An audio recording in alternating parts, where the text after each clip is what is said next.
Who taught you chess, Paul? I already know the answer, but please tell us. Yeah, sure. I learned chess very early on from my father, who was an England international, and he taught me the game. And I was interested, and so was my sister. And we played friendly games against each other. And then I took it further. And I think none of the other children in the family did, because it was a bit difficult for them to compete with the elder brother. So they did other things, you know. And I went with my father to congresses and learned from watching him play. And also then I played myself in junior tournaments, and eventually managed to, having struggled a bit earlier on, I then managed to win the British Under-18 Championship. So that, and that was my kind of breakthrough then, and I started to play more. Yeah. You know, and yeah, it was my father's influence. He helped a lot. It's always very helpful to have a very good player. You can look at your games afterwards and say, well, that's rubbish or whatever, and analyze, and you learn from him, basically. Yeah. I didn't do it. I think I could have done a bit better if I'd studied more, though. I didn't study enough, because I don't know whether you've heard of Terry Chapman, but Terry Chapman is quite a strong player now. He's a senior doing well, but he beat me in the British Under-14, and I was mega impressed because he prepared and he knew what to play. I mean, I'd never even considered that as a youngster when I was 13 years old. Yeah, yeah. But it all came naturally. I played just natural games and natural chess, and I think that helped in a way for later on. Right. So was it your father that wrote The Middle Game on Chess, the book? And father wrote The Middle Game on Chess, yeah. Okay, he wrote that book. And I wrote a book on tactics, chess tactics, which I've only written one book. I'm not like these prolific authors like, Gary, for instance, you mentioned, Murray, and all these people, John Nunn. They've written loads and loads of books. But I frankly, I found it really, really tough writing a book. It was quite hard. I was married. I had 2 children. That was one of the reasons why I never really made that progression from international master to grandmaster, because that requires a lot of effort. And I think, at that stage, I was a teacher, had 2 young children. It just really wasn't right for me, And sniper only gets one shot. Looking back now, I think that, maybe I regret it slightly, because it would have been nice to be a grandmaster. But there we are. I had other things on my mind, and I developed a career in finance and so on. So it changed, and I really enjoyed the chess I played. And looking back, I beat some quite good players like Tony Miles, for example. Yes. And John Nunn, as you mentioned, John Spielman, Jonathan Mestel, all the top English players. I beat Michael Adams. I've beaten Michael Adams as well. So the potential was there. Yes. But it was a question of finding the time, Yeah, well, that sounds remarkable. That's like that's really right up there, really, isn't it? So you're speaking, this isn't on the thing, but and we've got this, we've got 6 minutes to go. If you want to do another one to join up or whatever, that's up to you, of course.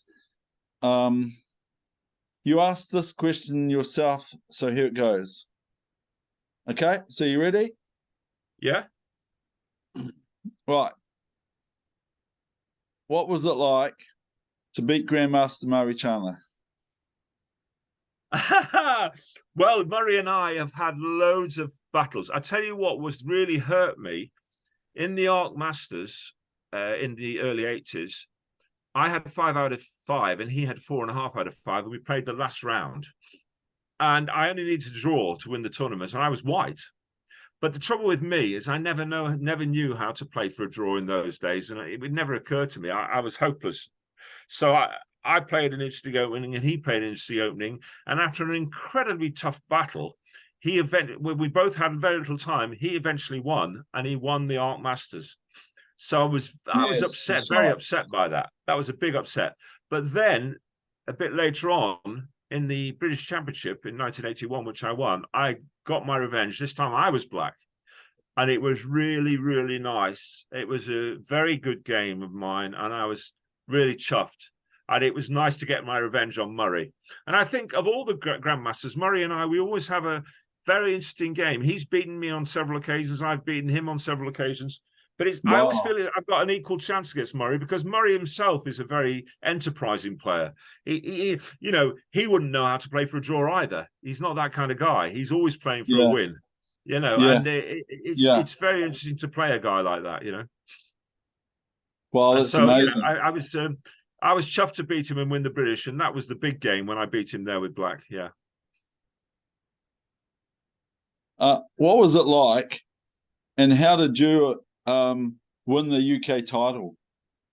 Well, I started off, it's funny, you look at these things. I started off with a game, the first round, I played a sacrifice, and I thought when I played the game, it all went very smoothly and I won. But afterwards, when I looked at it, I realized, in fact, my opponent might have been able to refute it. So, that was the first round. Had I lost that first round and not won it, the whole story could have been different. But from that on, that tournament, I played enterprising chess. I played people like Nigel Short, Bill Hartston, Jonathan Spielman, these Murray Chandler, all Yeah. virtually a lot of the top players in Britain at the time, and it all went Yeah. well. I mean, I was lucky. I won some. I drew. The games where I was struggling, I drew. The games where I was winning, I won, which is always nice. Do And it you just went think very well. do you think that you've got a few talents then? And does that cause you issue? Did I get a what? Sorry, few what? Do you think you've got a number of talents and that might be a conflict for you? Because you Yes, say there you is a got danger. I mean, regrets. I did other things as well. I mean, had I been just a purely chess player, and Yeah. had I not got married, I think I would have gone on and probably become a grandmaster and certainly gone for it. But there Yeah. were other interests, and also it wasn't easy to make money as a professional in those days. You had to be totally committed, Yeah. and I with a family, it's impossible, really. You can't do it. Yeah. Do you want me I to mean, pause this? Do you want me to pause this and continue it, or do it another time, or what do you want me no, to I'm do? happy to continue. Let's continue and get it out of the way. Yeah, we'll pause and yeah, Because we got 2:30 to go yeah. at the moment, and so do you want me to just relink and do the rest of the interview? Yeah, that'd be fine. Okay. So That's what I'm probably the going way to to do it, isn't do, it? You need to stop it and then you relink, and you'll have another 40 minutes. Yeah, yeah, yeah. relink, yeah, and I'll Okay, just I think I'll be able to yeah, I think I'd be more comfortable with that. It's all my fault. that's It's all all right. my fault with the extras. So No, no problem.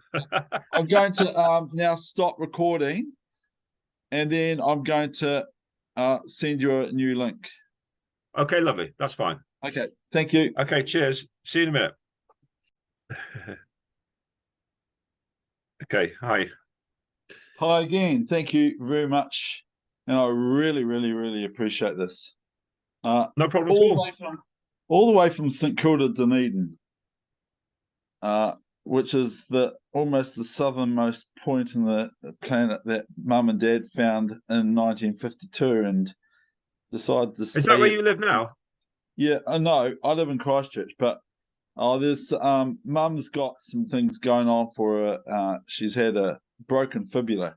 She broke. I All haven't right. put it on Facebook, but I won't do that because I. But now COVID and Queen's Gambit series brought chess back to the world.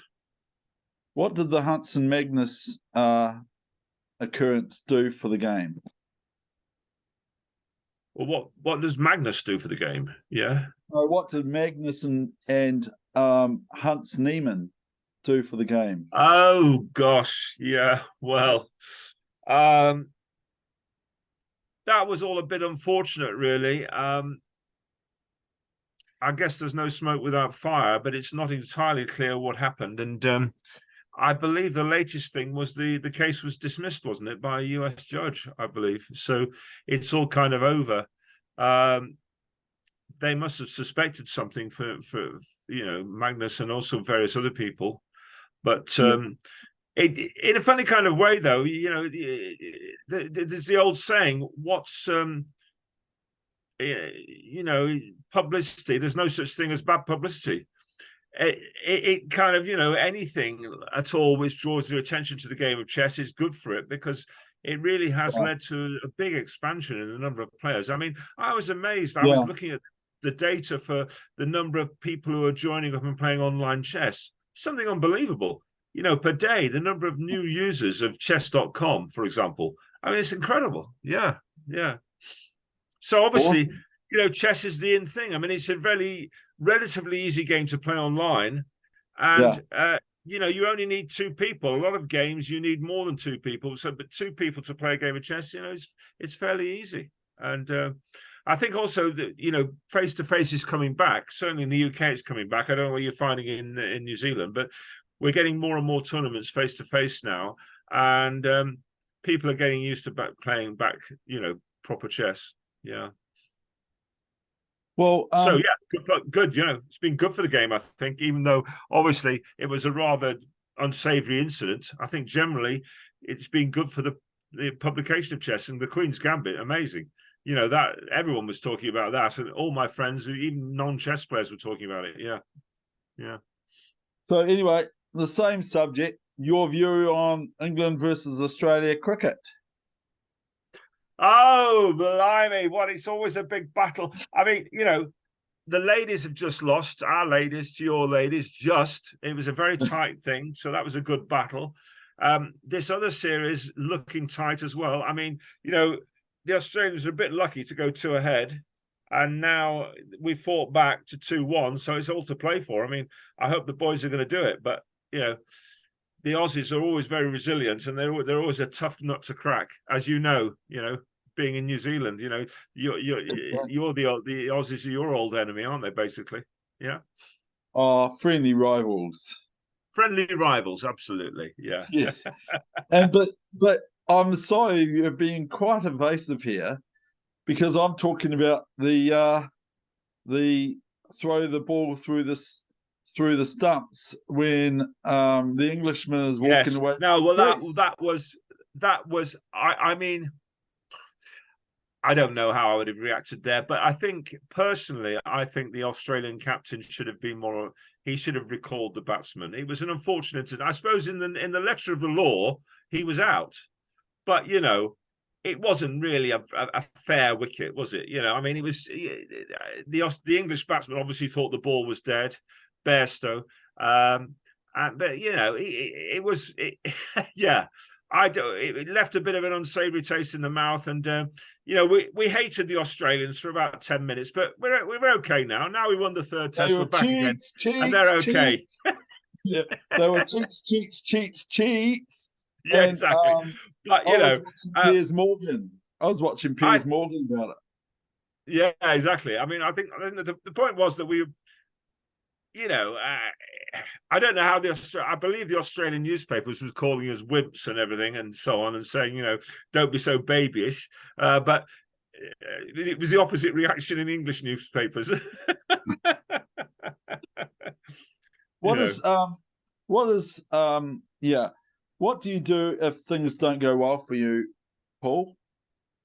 If things don't go well for me generally, or just chess. Well, you have to kind of put it behind you and not take it to heart too much. I mean, there are times. I mean, I if something does go wrong, I mean, there was one famous game I had, taking chess as an example. I played in a match in the 4 NCL, the National Chess League, and it was in Swansea in Wales. And so I travelled there with my wife, and she'd stayed the weekend doing various things, and I got on with the chess. And I played this game on the Sunday, and we were going back home that night. And I lost the piece early on. I fought back. I won the piece back. I got a winning position. And then I blundered again. And I lost, right? Oh, dear. And frankly, my wife said to me after, she said, the drive home, it was pouring with rain. She really thought she really thought we were going to die, because I was so angry. I was not really concentrating on driving. You know, I was Yeah. driving dangerously. I mean, I was so angry. I was so angry with myself. But, you know, that lasted for probably the evening as well. And you've got to Yeah. put it behind you then eventually. Yeah. Yeah. It's just a game, isn't it? It is just a game, but you know, it's all right saying that. I mean, you know, what did Bill Shankly, you know, he said some people think football's just a game or even just a matter of life and death. It's actually a lot more than that, you know. And sometimes we do take it rather too seriously. That's absolutely right. But you Oh, know, yes. it was really irritating that. I mean, to have blundered and then to have fought back and then to blunder again. Disaster, you know. Hopefully I'll never do that again, but you know, touch wood. Well, the Bible has got, you've got the cup or two. The Yeah. Bible has got, I want to do what's right, okay, sort of thing, but I end up doing something wrong. And in this case, it's blundering, you know? Yeah. Yeah, Sort of. absolutely. So I just made that up, by the way. Yeah, but my reaction was wrong as well. You just got to accept these things. But you know, if we don't sometimes react and get upset and emotional, then we're not really human, are we? At the end of the day, no, of you course know, not. we do sometimes get emotional about these things, and you know, later on we realize we were wrong, but at the time, that's the way it is. Yeah. And what are your favorite chess moments? And I don't mind repeats. I don't know why I've written that down, but what are One your of my favorite? favorite, well, obviously winning the British Championship was a favorite moment, but there was also one particular moment. I played in the Arc Masters, and it was a very nice tournament. The Arc Masters tournament was held down in Sussex, and a lot of the strong players played because this guy who organised it was very enthusiastic. He got everybody along, and he was a marvelous organizer. And Wow. Barton, I think was his name. I can't remember his first name. Yeah, but we played in this Arc Masters, and I tended to do quite well. And I played in about round 4, Tony Miles. I was black. Now, my record against Tony Miles, as you might imagine, is not being great because he's a fantastic player. So, but I played this game with black, and frankly, probably one of the best games I've ever played. It all went well. I made a sacrifice which worked. I won the ending nicely and beat him, and then went on to do quite well in the tournament. But that was a very favourite moment when you beat someone like Tony Miles, who's Yes. obviously was the top player in Britain at the time. It kind of gives you a great satisfaction. And but obviously, when I won the British Championship, that was amazing. Also, to be fair, recently, last year, I met a lot of my old cronies. We played for England over 65s, and John Nunn was Yes. there. He played board Yes, I one. saw that. Yeah, Nigel Povar, he played as well, and he was another of my contemporaries who had a load of tough games against. We all played, and we won. And that was a great moment. Yes. Particularly Yeah, it the closing ceremony. I'm not sure it was a great moment for anyone else, but we were belting out the national anthem, you know? was. I'm not sure the crowd enjoyed that, but there we are. We enjoyed it. Oh, that's awesome. Yeah. I saw that on Facebook, but that's really awesome to hear it from you. Yeah. Any special memories of historical chess moments that you've seen or heard of?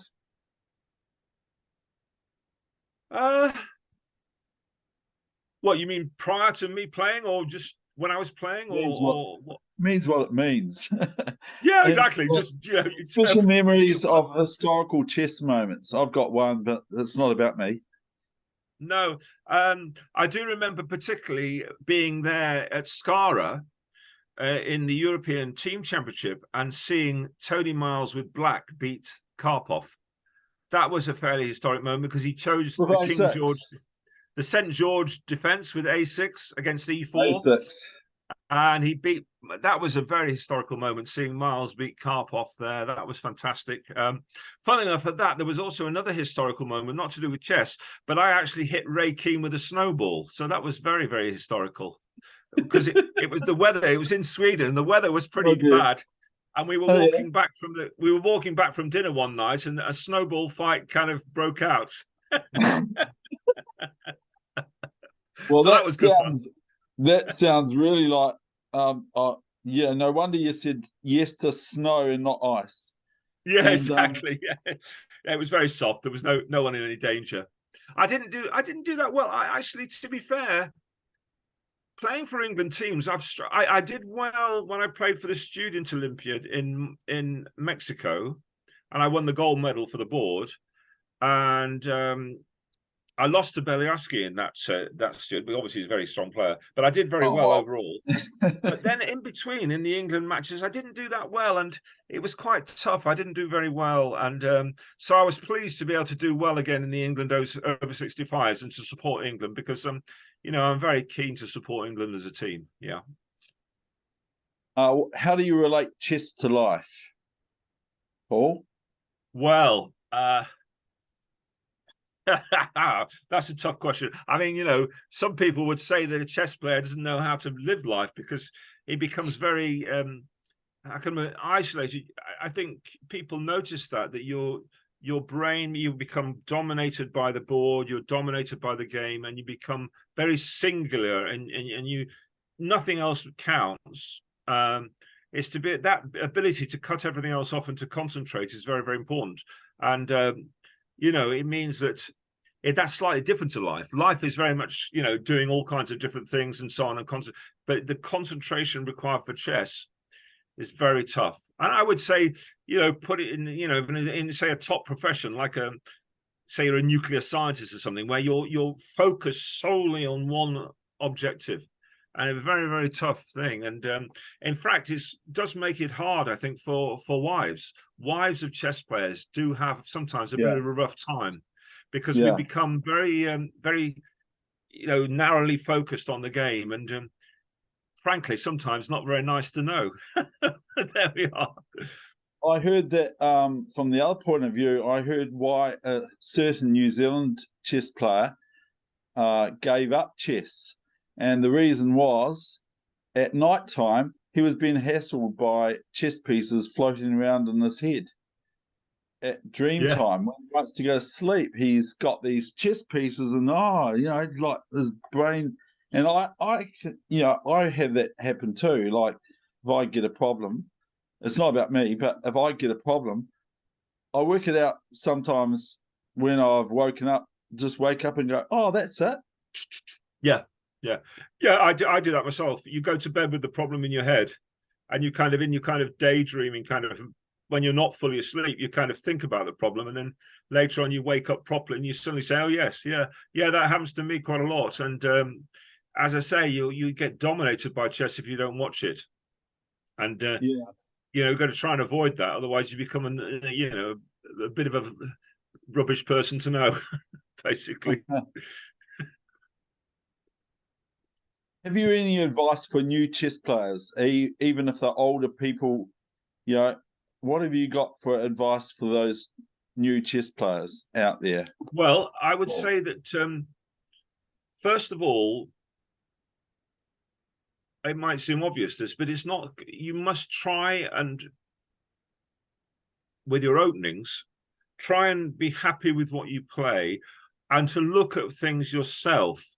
Larson gave me this advice many years ago when I read his book. He said, you know, looking at an opening is looking at yourself. It's no good looking at books. It's no good looking at analysis. You've got to look at it yourself to appreciate what's involved. So I would say very much doing your own study. And when you're happy with it, I mean, I'll give you an example. I played a line in the Roe Lopez against Jim Plaskett, John Nunn, Robert Bellin. Goodness me. And, yeah, those three who are strong players, British players. And I played this line, which in theory, was slightly inferior for black. But I was comfortable with the line, and I liked it. And they, frankly, failed to counter it. And I beat all three of them with the line. So I was very happy with it. And they all thought, I mean, they all thought it was rubbish, because they all kept on repeating the line against me. They knew I played it, but none of them managed to win against it. So if you're comfortable with that opening, go with it and get used to that opening. Even if the book says it's slightly inferior, if you understand what's involved, that's very much more important. So that would be one thing. Second thing, always look at your play as much as you can, and always look at your games afterwards and check and see where you went wrong. That's very, very important. for any player, you know, at any stage. I mean, I do it every time I play, and it's very, very important, because if you don't learn from your mistakes, what's the point, you know? Also, don't assume that just because you've won a game, you played the best. Frankly, with nowadays, I look at some of the games I've won with the computer and I think, oh my God, I'm horrified at the number of mistakes I've made, you know? Yeah, every move's it's a blunder with the computer, yeah. Scanning for cheating devices at chess tournaments, what do you think? Cheating, you say? Yeah. Yeah, scanning for cheating devices. I mean, I think, yeah. Unfortunately, it's the way of it. I can't believe that people are doing it, but there's some people who have, haven't they? So they've got to do something. They're trying to make it as fair as possible. And, you know, all the players I know, I just cannot believe anyone would cheat. But it's important to try and keep it a level playing field. I guess you have to do it, you know? Yeah. Unfortunate, but that's the way it is nowadays, because nowadays there's so many different ways they can do it, even with a very small earpiece or something you can't see. There's all kinds of possibilities, aren't there? So you've got to be very careful. Yeah. They even do it on Who Wants to Be a Millionaire, don't they? Yeah. Oh, yeah. The infamous one. The famous example, yeah. Yeah. I think also when there's a lot at stake, then unfortunately people will try and find ways to cheat. Yeah. Which is unfortunate, but it's just the way of life. Yeah. Do you think scanners at airports, etc., are damaging to our health? No, I don't. Okay, good.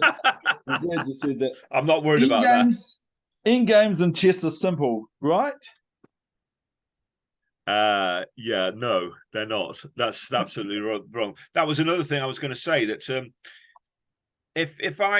if I was as good at end games as I am as good, you know, in the middle game or the opening, I'd have won a lot more games. Oh, and certainly not lost them. Yeah. The end game is so important. A famous example was I was playing John Smearman in the last round of a tournament, and I obtained a winning ending. But it was a rook and pawn ending. Now, rook and pawn endings are notoriously difficult. Yes. And I made a mistake, and I only drew. And that meant the difference between tying for first or winning first outright. And if I'd won, I'd have been first outright. And, you know, it was so...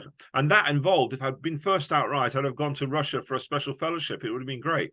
Instead, I tied for first, and on tiebreak, I didn't win it. And the other chap went to Russia instead. So I missed a big opportunity. And it was all down to the end game. And, you know, it's so important to understand your end games if possible. They're a very, very important part of life, and, you know, very interesting. Yeah. One of my favorite terms in chess is pawn storm. Have you any? Pawn storm? Yeah. Have you any favorite terms in chess? Oh, like I see your point. Yeah, any terms. Sorry. Zwischenzug. I love Zwischenzug. That's a lovely move. Can you say, are you saying it right? I hope so. Zwischenzug. Yeah? Or Zwischenzug, I don't know. Oh, yes, you might be, actually. At the end. It's the German. Yeah. The Germans have some lovely expressions. I forgot. Oh, God, my brain. I tell you, this is a sign of age. There's a lovely expression they have for when you take delight in your opponent's downfall. I've forgotten what it is. Zugzwang. Zugzwang. No, there's Zugzwang as well. Yeah, they have some lovely ones. Zugzwang, but there's that's it. But anyway, I've forgotten it. It'll come back to me. But the Zwischenzug is lovely. I wrote a whole chapter in my book on tactics about the Zwischenzug, the in-between move, and you know how important it is. I think the thing is that's another thing about chess, is that one thing I try and teach if I'm talking to one of my pupils is I will say, look, I capture your piece. Your natural instinct is to capture it back, right? That's automatic in our psyche. You've got to get out of that, I say. You've got to say, hang on, is there anything better? Do I recapture? Have I got an alternative? Have I got something else I can do? And that play a Zwischenzug, for example. And the thing is, that is another important fact. You try and got to condition yourself not to do the obvious, because sometimes the obvious isn't right, you know? And there are so many examples of that where someone's made a capture, thinking my opponent's got to capture back, and they've not realized there's another counter on the other side of the board, and their whole position collapses, you know.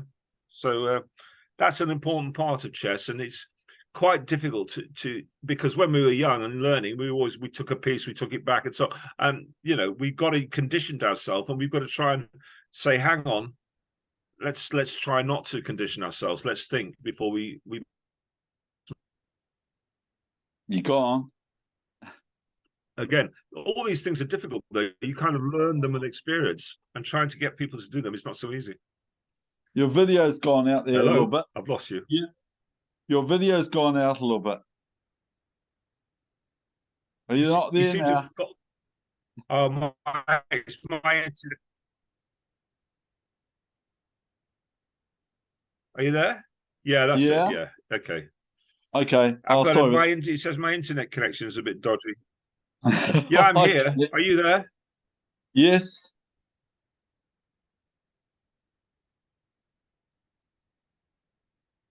I see you now. Yes, it's a bit. Oh dear. You did it when you got the cut. Yeah, I think we're back, but it's a bit. I can delete it. I'll have to wait for you to get back on. Okay. Yeah, no, we're back now, I think, aren't we? I think it was my internet connection just went a bit unstable. Yeah. Okay, well, what's 0 times infinite? What's 0 times infinite? You heard the question. Is that it? Is that your question? Yeah, that's my question. What's 0 times infinite?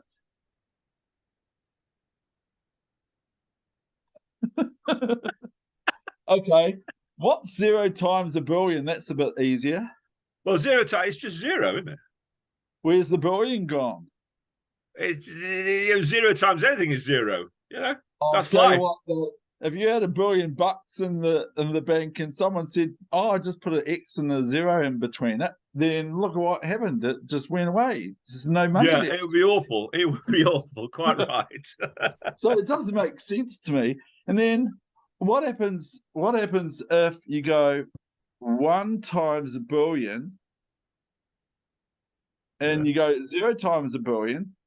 Watch what happens to that one. It loses all its identity. It doesn't even have any existence anymore. Watch what that naught does to that billion. It just obliterates it. It's like a nuclear bomb. Well, it is, yeah. Yeah, but you know, we hope we don't put any zeros after our money. Anyway, yeah, we've got to keep it. So keep it's a zero steady. hero. Yeah, yeah. Hero. Anyway,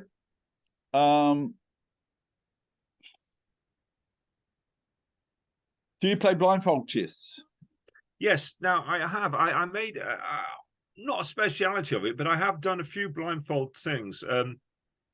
I think my blindfold chess level is higher than my normal chess level, comparatively. Wow. So if I played any of the players, I mean, I played John Spielman, for example, blindfold. Now, John Spielman is rated quite a bit higher than me, chess-wise, but I played him blindfold and I beat him. And I think the blindfold thing levels it up a bit, you know? Wow. And I've played blindfold simultaneous as well. I played 10 games simultaneous. Did you? So that wow. I'm blindfolded and the 10 boards are, you know, they shout their moves out to me and I have to remember them. Yeah. Oh, goodness. That's well done. There's a very good, I was just reading on the internet, actually, there's a very good book by George Koltanowski. George Koltanowski was the specialist in blindfold chess, and he played, you know, 50 or 60 people. I mean, he wasn't just, and he explains how he did it, apparently, this book, but I haven't read it, so I don't know. But Tony Miles was quite good at blindfold chess as well. I think, so, you know, but some of the other stronger players are not so good, you know. What do you consider your style in chess? Like you said, tactical before, but what do you consider your style in chess is? It's aggressive and it can be tactical. I don't mind. I mean, to be honest, I don't mind winning a game with no tactics at all. But I have got a reputation for fairly sharp play, sharp lines. You know, maybe pawn sacrifices and so on. Rather than I'm not the great, you know, playing an ending. I mean, Keith Arkle writes these articles and they're lovely, but they're right squeezing an advantage after about 80 moves in a Queen's Gambit declined. You know, it's not the most exciting thing in the world for me, and I try not to get involved in that kind of stuff. But sometimes you have to be, and sometimes you have to get involved with it and do the best you can. But Yeah. and probably that's been one of my weaknesses, is when I've got a fight in that kind of position, I tend to not do as well as I might, because I like to have a position where I've got counter chances rather than just be a defending, you know, which is much harder, I think. Or manoeuvring. Or someone manoeuvring. I mean, I played quite a lot of games. I used to play E4 all the time when I was younger, and I enjoyed those games. They were very, you know, swashbuckling type games. Yes. Then I changed to D4 because I felt that people had worked out the defense. I wasn't happy playing against the Sicilian, and so I changed to D4 to change that. But D4 led to more strategic type games, but there were still tactics involved. Yeah, yeah. So I tend to be a sharp player. Yeah. What do you consider, International Master, important for preparation at the board? Preparation of the board. I mean, when I was younger, I didn't think it was important. But as I've got older, I realized that it's quite important to get an idea what your opponent plays and what his weaknesses are and what his strengths are, and try and choose the opening you think will not suit him, if possible. Also, to be prepared. I mean, if you're not prepared for what your opponent plays, you can be caught out, and you might have to spend a lot of time then and put yourself into time trouble. So you try and prepare. I mean, there are some opponents you can't prepare for, really, because they play so many different lines. But there are some opponents who always play the same line. I mean, John Nunn is an example. Generally, John plays the same openings for black and white. So you have a good idea what to expect. I'm not saying you're necessarily going to prepare the right thing, but you certainly are knowing what. Internet.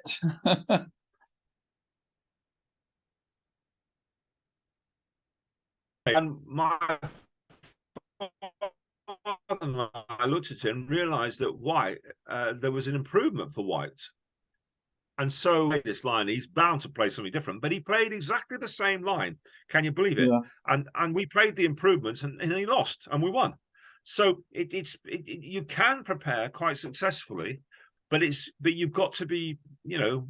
And I do. I always prepare for an opponent. I always think what I'm going to play, so that when I arrive at the board, I'm comfortable with what I've got to do, and I'm not going to have to take too much time, because I know later in the game I'm going to have to spend quite a lot of time, you know, working out what to do next. So I want to spend as little time as possible in the opening stages. You know, that's the important thing. What do you think of Sunday, 23rd of July, 1972? And you went out before, by the way. Round 6 of the World Chess Championships. So what do you think of Boris Spassky as black, signing the score sheet with resigns, and then joining in the applaud for Bobby Fischer? Round 6. Yeah, I mean, those games were amazing. I can't specifically remember which game that was, round 6, but I know that there's some tremendous games. Is it the one where he played? He was white. It was it. He just had rocks and queens crunching the king on the king side, and Spassky just didn't look like he could have hold Didn't he get a pawn? He got a pawn to e6, didn't he? And he sacrificed his rook on f6. Is that the one? Something like white. Yeah. Yeah. I mean, the Fischer played a beautiful game. Though. Huh? Yeah. I mean, and to be fair, I mean, having lost the first two, won by default, he suddenly fought back, and I played brilliantly. I have to say, there were some beautiful games there. What is not generally well known, though, is actually in the latter stages of that match, there were quite a lot of draws. And in those draws, Spassky had some good chances, but he failed to capitalize on them. So it just shows you Spassky's not stupid, but Fischer just played brilliantly, basically. Well, yeah. No one's ever going to say that about the boss Spassky. No, that's right. Yeah. So, what would you play? Would you play chess if your results weren't any good? If my results weren't good? If I felt that I was losing it and not playing as well, I'd probably try and think of something else to do. I mean, I've taken up bridge. I play a lot of bridge, so I'll probably play a lot more bridge and forget the chess. But at the moment, I'm hanging on in there. I'm not doing so badly, so I'm happy. I'm Yeah. prepared to give chess more of a chance, you know. Well, you just But there's had a big the over 6, yeah, the over 50s and over 65 circuit. All the boys that I used to know who went to work and gave up chess a bit, they're all coming back. So it's nice to see them. Peter Large, for example, I saw playing, Chris Baker playing, all these guys who played against each other when we were younger.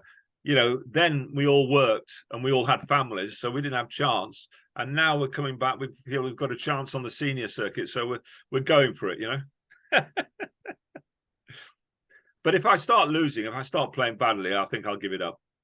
yes. I'll do something else. Oh, I hope you don't get the dream state of having pieces walking around in your head too much. Oh, I know that you do get that, especially if you've lost the game and you keep on going over in your head how you could have done better. That's the worst thing. Yeah, yeah. What's your favorite movie, Paul? Favorite movie? Well, I like His The Good, Bad, and the Ugly. up. His face What? lit up. The Good, the Bad, and the Ugly. Wow. Yeah. Do you like that?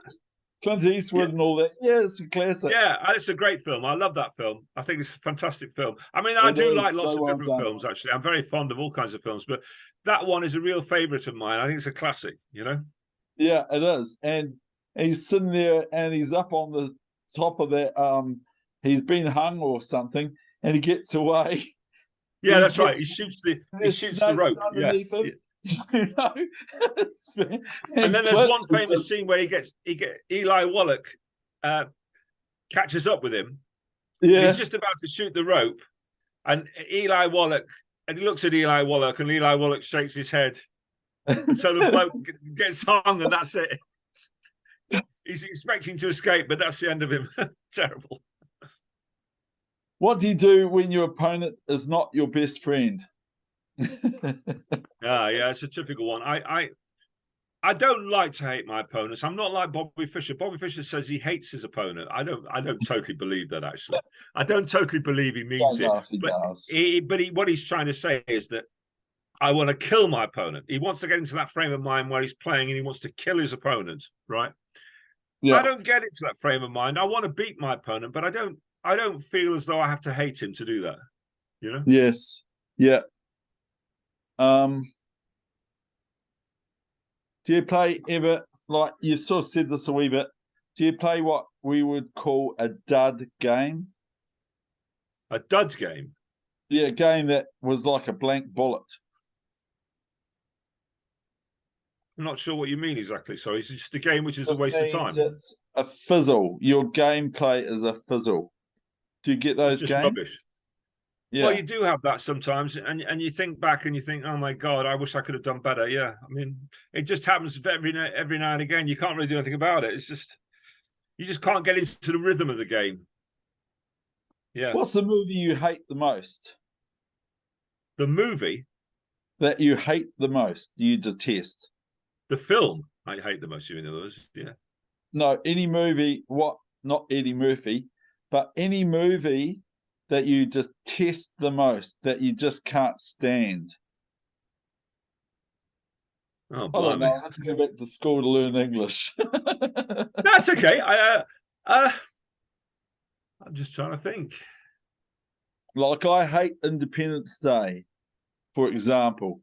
I think it's the worst, one of the worst movies that have ever been made is Independence Day.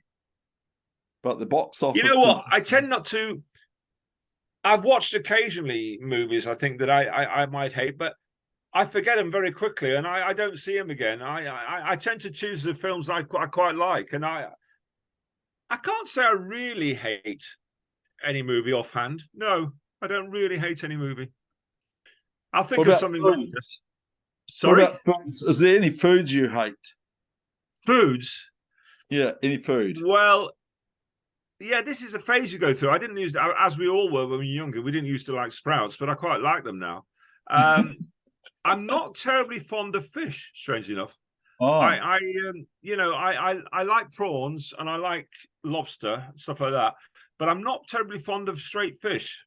So again, but it's not a hate, but it's just something I prefer not to eat. Yeah. Yeah. Now this is another question that my friend Nick from England originally asks. What's your favourite chess book? My favourite chess book is your one? I do know the answer to this question because I got asked it before and I had to think about it. But the Zurich Candidates by Bronstein, Wow. 1953. I tell you why. We haven't got much time, by the way, left with you. But all I would say is the reason I liked it is he discussed the ideas behind all the openings when he analyzed the games, and I found that really, really useful. And it helped me in one game I played against Grandmaster Danny King once, and I beat him using an idea that Bronstein had put in that book. So I was very pleased. That book is really, really good book. So I really enjoyed it. So do you want to close up now, or what do you want to do? We can close up now, I think. Yeah, if that's all right. I think so. I think for you, and it's getting on for me too a wee bit. So would you please close? Yeah, I've really enjoyed this. Nice to talk to you, and I hope everyone in New Zealand is well. I look forward to seeing them again, and maybe if they can get me a kind of diplomatic pass to go to New Zealand and live there, I'll accept it. Wow. I love New Zealand. I love New Zealand. So, but I think it's virtually impossible now in my age, but I really do love it. There we are. We might get you over for a simultaneous display or something. Well, that'd be fine. I'd love it. I really enjoy it. Yeah. Thank you very much, there, champion. I really appreciate you taking the time out of your day to do this. No problem. Really I've enjoyed it very much. Okay. Thanks a lot. Thank you. Cheers.